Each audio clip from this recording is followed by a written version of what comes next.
Hi friends, welcome to my YouTube channel science for railways. So రైల్వేకి సంబంధించి ఒక important notice అనేది మనకి యూట్యూబ్లో కనపడుతుంది. అదేవిధంగా మన టెలిగ్రామ్ ఛానల్స్లో కూడా పెట్టారు. సో ఇది కొత్తగా వచ్చింది ఏం కాదు, కానీ దీన్ని బాగా చూపిస్తున్న విషయం ఏంటంటే సబ్జెక్ట్ ఏంటంటే accountability and undertaking mechanism in case of litigation causing delay in railway recruitment police guidelines registered అని చెప్పి మనకు చూపిస్తున్నాడు. ఒక సబ్జెక్ట్ మీద మనకి పాత నోటీస్ ఒకదాన్ని చూపిస్తున్నారు అనమాట. చాలామంది పనిగట్టుకొని రైల్వే రిక్రూట్మెంట్ లేట్ చేయడానికి ఏదో అర్థం పర్థం లేని కేసులు కొన్ని వేసి ఆలస్యం చేయాలని చూస్తున్నారు. అలాంటి వాటిని ఆపటానికి ఒక నోటీస్ని తీసుకొచ్చి మనకి రిలీజ్ చేసి చూపించారు. ఆ నోటీస్లో అర్థం ఏంటంటే ఒక 4 పాయింట్లు మెన్షన్ చేశారు. అవి నేను తెలుగులో మీకు క్లియర్గా చూపిస్తాను, అప్పుడు మీకు క్లారిటీ వస్తుంది. రైల్వే నియామక ప్రక్రియలపై కోర్టు కేసుల వల్ల ఏర్పడే ఆలస్యాలను తగ్గించడానికి కొత్త విధాన మార్గదర్శనాలు తీసుకొస్తున్నారు. రిక్రూట్మెంట్ ఆలస్యం అవుతుంది ఈ కోర్టు కేసుల వల్ల. దాన్ని ఎలా తగ్గిస్తారంటే రైల్వే బోర్డు గమనించింది ఏంటంటే కొంతమంది వ్యక్తులు లేదా సంస్థలు నియామక ప్రకటనలు, ఫలితాలు, ఇదిగోండి ఒకటేమో నియామక ప్రకటనలు, ఫలితాలు, ఎంపిక జాబితాలపై విచక్షణారహితంగా కోర్టుల్లో కేసులు వేయడం వల్ల నియామకాలు చాలా ఆలస్యం అవుతున్నాయి. దీనికి కారణంగా ఉద్యోగ నియమాలు చాలా వాయిదా పడుతున్నాయి. లక్షలాది నిజమైన అభ్యర్థులు ఉద్యోగ అవకాశాలు కోల్పోతున్నారు. రైల్వేలకు అదనంగా ఆర్థిక భారం ఏర్పడుతుంది. ఈ 3 నష్టాలు జరుగుతున్నాయి. అందువల్ల రైల్వే బోర్డు ఈ నిర్ణయాలు తీసుకుంది. ఏంటి ఆ నిర్ణయం? దాంట్లో ఫస్ట్ నిర్ణయం, కేసు వేసే వ్యక్తి నుండి అండర్టేకింగ్ తీసుకుంటారన్నమాట. అంటే హామీ పత్రం. ఎవరైనా రైల్వే నియామకానికి సంబంధించిన నోటిఫికేషన్, పరీక్ష, ఫలితం లేదా ఎంపిక జాబితాపై కోర్టులో కేసు వేస్తే కేసు దాఖలు చేసే సమయంలోనే ఒక హామీ పత్రం ఇవ్వాలి. ఏ పిటిషనర్ ఉంటాడో హామీ పత్రం ఇవ్వాలి. ఆ హామీ పత్రంలో ఏమని రాస్తారంటే, నా కేసు కోర్టులో కొట్టివేయబడితే లేదా నా పక్షానికి వ్యతిరేకంగా తీర్పు వస్తే ఆ కేసు వల్ల రైల్వేలకు కలిగిన నష్టం, ఖర్చులు, పరిహారం మరియు జరిమానా చెల్లించడానికి నేను బాధ్యత వహిస్తున్నాను అని చెప్పాలన్నమాట. ఓకేనా? నష్టం, ఖర్చులు, పరిహారం, జరిమానా అన్నీ నేనే పెట్టుకుంటాను. ఎప్పుడు? నీ కేసు అంటే నువ్వు రైల్వే మీద వేసినప్పుడు జరిమానా అదేంటి, ఓడిపోయినా, వ్యతిరేకంగా తీర్పు వచ్చినా, లేదా కోర్టు కేసు కొట్టేసిన, ఈ కండిషన్స్లో కోర్టు కేసు కొట్టివేయబడితే, డిస్మిస్డ్ అయితే, మధ్యలో ఉపసంహరించుకుంటే, విత్డ్రా చేసుకుంటే, లేదా పిటిషనర్కు వ్యతిరేకంగా తీర్పు వస్తే, ఓకేనా? కోర్టు కేసు ఈ 3 కండిషన్స్లో ఇలా జరిగితే మనం ఎదురు చెల్లించాలి. వసూలైన డబ్బు వినియోగం, జరిమానాలు, ఖర్చులు, పరిహారం రూపంలో వసూలైన మొత్తం రైల్వే రిక్రూట్మెంట్ లిటిగేషన్ ఖాతాలో జమ చేయబడుతుంది. అది మేమేం తీసుకోం, ఈ లిటిగేషన్ ఖాతాలో జమ చేస్తాం. నియామకాల ఆలస్యం వల్ల వచ్చిన అదనపు ఖర్చులను భరించడానికి దీన్ని వాడతాం. అంటే ఎవరైతే పిటిషనర్ డబ్బులు వేస్తారో ఆ డబ్బులన్నీ తీసుకెళ్ళి ఒక అకౌంట్లో వేసి దాన్ని మళ్ళీ ఏం చేస్తాం, నియామక వ్యవస్థను బలోపేతం చేయడానికి వాడతాం. ఆలస్యం చేశారనుకోండి, అప్పుడు తిరగడానికి, కోర్టు కేసులకి రావడానికి, లాయర్స్కి అన్నింటికి డబ్బులు ఖర్చేది కదా, అవన్నమాట. ఇక అమలు, ఈ ఆర్ఆర్బీలు ఈ విధానాన్ని నియామక నోటిఫికేషన్లో పెడతాయి, అధికార వెబ్సైట్లో పెడతాయి, ప్రజా ప్రకటనల ద్వారా అభ్యర్థులకు తెలియజేయాలి. ఈ విషయం అందరికీ వెళ్ళాలి అని చెప్పి ఇలాగా నోటిఫికేషన్స్లో, అఫీషియల్ వెబ్సైట్స్లో, ప్రజా ప్రకటనలు అంటే ఉంటాయి కదా కొన్ని నోటీసెస్, వాటిలో కూడా మెన్షన్ చేస్తారంట. ఓకేనా? సింపుల్గా చెప్పాలి అంటే ఇకపై ఆర్ఆర్బీ నియామకాలపై ఎవరైనా కోర్టులో కేసు వేస్తే ఆ కేసు నిరాధారం తేలితే లేదా ఓడితే రైల్వేలకు జరిగిన నష్టం, ఖర్చులను ఆ వ్యక్తి చెల్లించాల్సి రావచ్చు. అది కాబట్టి చాలామంది ఎలా పడితే అలా కేసులు వేస్తూ, లాస్ట్ టైం మనకి ఐటీఐ 10th దీనికి సంబంధించి కొంతకాలం నడిచింది, ఇప్పుడు సిసిఐ క్యాండిడేట్కి సంబంధించి కొంతకాలం నడిచింది. సో దీంట్లో ఎంతవరకు నిజం, ఎంతవరకు వేరే క్యాండిడేట్స్కి అన్యాయం జరుగుతుందనే విషయాలు పక్కన పెడితే చాలా లేట్ అవుతుంది. కావాలని ప్రతి చిన్న విషయానికి కోర్టులో కేసులు వేసే వాళ్ళు కూడా ఉంటారు. ఇది కాకపోవచ్చు, అలా కూడా ఉంటారు. సో అలాంటి వాళ్ళని కూడా దృష్టిలో పెట్టుకొని ఇలా లక్షలాది మంది ఉద్యోగాలు ఆలస్యం అవ్వకూడదు అనే ఉద్దేశంతో ఈ నిర్ణయం తీసుకోవడం జరిగింది. కాబట్టి ఇక మీదట ఇలాంటి కేసుల వల్ల ఎక్కువ ఆలస్యం జరగకుండా, ఎవరు పడితే వాళ్ళు లేకుండా, ఎవరైతే అన్యాయం జరిగింది, కాస్త నష్టంగా ఉంది, తప్పుగా ఉంది అని ఎక్కడైతే ఫైండ్ అవుట్ చేస్తారో అవి మాత్రమే వేస్తే మంచిది. ఎందుకంటే ఇలాగ డబ్బులు కట్టాలి అంటే చాలా కష్టం. ఎందుకంటే ఎంత జరిమానా ఎన్ని ఖర్చులు పెడతారో తెలియదు, అవి ఎంత మొత్తంలో ఉంటాయో తెలియదు. ఒకవేళ కోర్టు కానీ ఇచ్చిందనుకోండి కంపల్సరీగా కట్టాలి. కాబట్టి రైల్వే అభ్యర్థులు ఎవరైనా తమకు నష్టం జరిగిందని కోర్టుకు వెళ్లే ముందు 1-2 సార్లు ఆలోచన చేసి నిర్ణయాలు తీసుకోవాల్సిందిగా ఈ నోటీస్ మనకు తెలియజేస్తుంది. ఓకేనమ్మా. ఇక one more thing, advice for candidates claiming reservation under EWS category. EWS category కింద ఎవరైతే రిజర్వేషన్ కోరుకుంటున్నారో వాళ్ళు ఈ ఈడబ్ల్యూఎస్ సర్టిఫికేట్ తీసుకెళ్తున్నప్పుడు చాలా తప్పులు చేస్తున్నారు. సర్టిఫికేట్ సరైన ఫార్మేట్లో తీసుకెళ్ళట్లేదు. వాళ్ళు చేస్తున్న తప్పులు కొన్ని మెన్షన్ చేసి following are few defects being noticed in EWS certificate during document verification. సాధారణంగా జరిగే చిన్న చిన్న తప్పులు కూడా చేసుకుని వస్తున్నారు. ఈ తప్పులు జరగకూడదు, ఇవి అందరూ చేసుకుంటూ వస్తున్నారు. కాబట్టి దీనికి సంబంధించిన ఒక నోటీస్ అనేది ఆర్ఆర్బి బెంగళూరు బోర్డులో రిలీజ్ చేయడం జరిగింది. దాని గురించి మనం తెలుగులో చూద్దాం, మనకు అర్థమైద్ది. డాక్యుమెంట్ వెరిఫికేషన్ సమయంలో ఈడబ్ల్యూఎస్ సర్టిఫికేట్లో ఈ కింది లోపాలు ఎక్కువగా కనిపిస్తున్నాయి. ఎక్కువగా ఫస్ట్ది, ఈడబ్ల్యూఎస్ సర్టిఫికేట్ పై ఫోటో అతికించకపోవటం. చాలామంది ఫోటో అతికించట్లేదు. ఫోటో అతికించినప్పటికీ అటిస్టేషన్ ధృవీకరణ సంతకం దాని మీద లేకపోవటం. ఒకవేళ అటిస్టేషన్ ఉన్న ఫోటోను తహసీల్దార్ కాకుండా, అంటే మన ఎంఆర్ఓ కాకుండా ఇతర అధికారి ఎవరో అటిస్ట్ చేస్తున్నారు, దాని మీద సంతకాలు చేసుకుంటూ వస్తున్నారు. మా దగ్గర వాళ్ళే ఉన్నారని చెబుతున్నారు. అలా కాదు.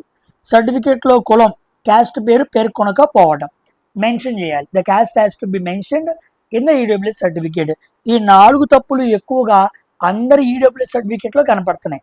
అందుకే దీన్ని రైల్వే ఫైండ్ అవుట్ చేసి ఒక నోటీస్ రిలీజ్ చేసింది.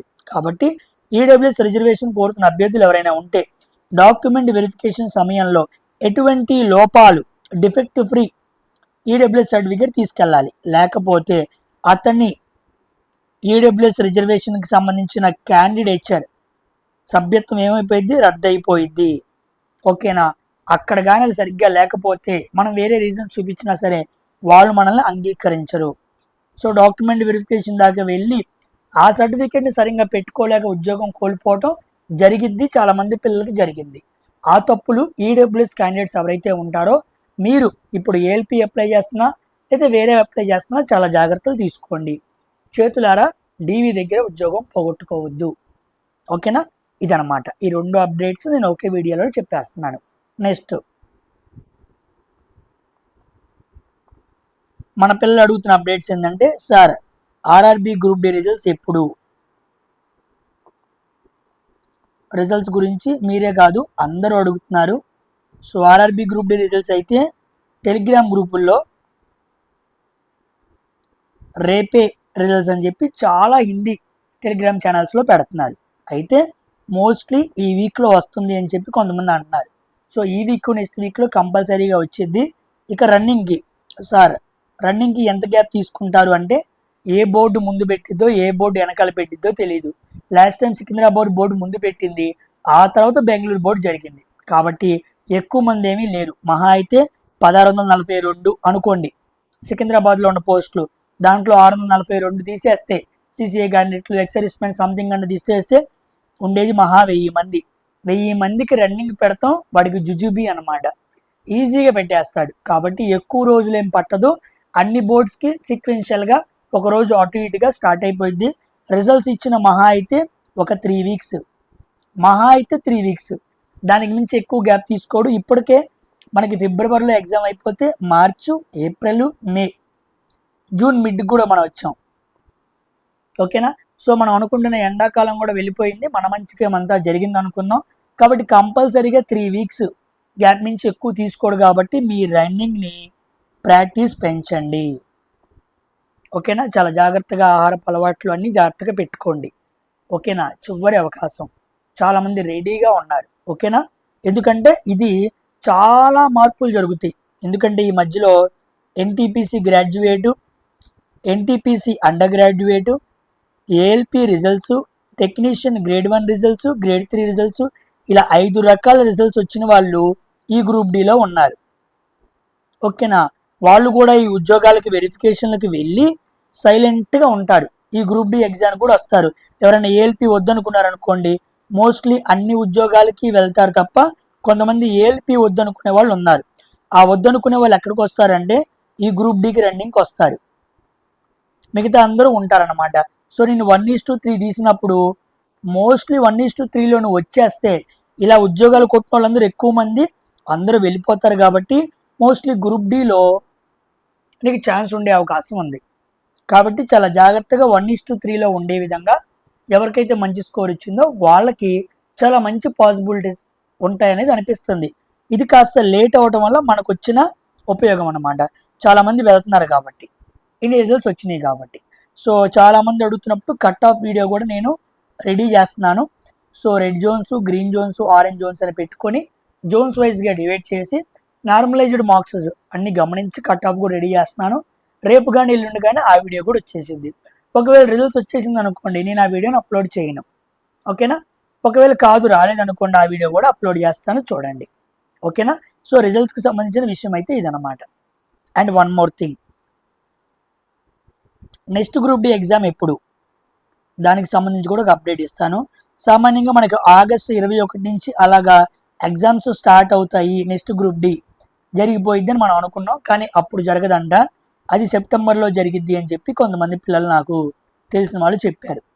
ఎందుకంటే ఎగ్జామ్ ఆగస్ట్లో సంథింగ్ ఏదో బ్యాంక్ ఎగ్జామో ఏదో ఉండటం వల్ల నాకు క్లారిటీగా చెప్పలేదు.